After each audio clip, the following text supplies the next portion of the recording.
Hello everyone, আমি মালা আবার একটা নতুন ব্লগ নিয়ে আপনাদের কাছে চলে এসেছি।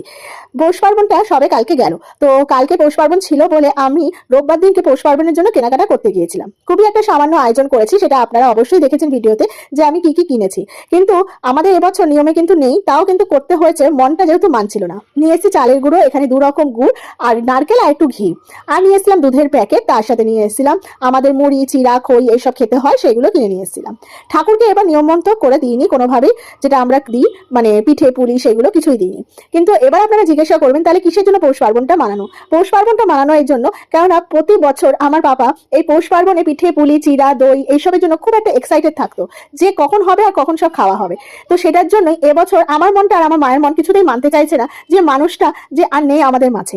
তার জন্য আমি আর মা ডিসাইড করলাম যে আমরা নিয়ম করে কোনো ঠাকুরকে দেবো না, কিন্তু পাপার জন্য কিন্তু আমরা ঘরোয়া একটা ছোট্ট আয়োজন নিতেই পারি। তো বাবাকে তো অবশ্যই আমি দিয়েছি সবকিছু যেরকম দিতে হয়।